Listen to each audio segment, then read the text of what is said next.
Once పోన టైంలో Vizag beach రోడ్డులో ఏవండోయ్ master అంటూ విష్ చేసింది నన్ను. లవ్ లెటర్ నాన్న. ఎవడిచ్చాడు? రేపు మన పెళ్ళయ్యాక నన్ను మన పిల్లల్ని కూడా నువ్వు ఆ బైక్ లోనే తిప్పాలి మా. బాగుపడరా అంటే ప్రేమలో పడతానంటే ఎవరు మాత్రం ఏం చేయగలరు?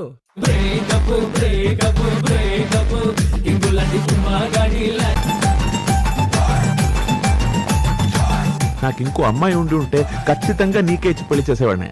ఉన్నప్పుడు ఎవరు? ఈ అమ్మాయిలు కూడా అస్సలు అర్థం కాదు బాస్. అన్ని అలవాట్లు ఉన్నవాడిని ప్రేమిస్తారు, ఏ అలవాట్లు లేనని పెళ్లి చేసుకుంటారు. లవ్ లో సెకండ్ ఛాన్స్ ఉండదు. పల్లవి, నాకు నీ సంతోషం ముఖ్యం.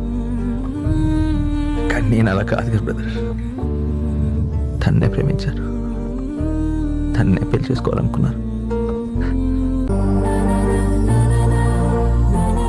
నీకు అర్థం అవుతుందా? నాకు గెలుపు ఆల్రెడీ మొదలైపోయింది.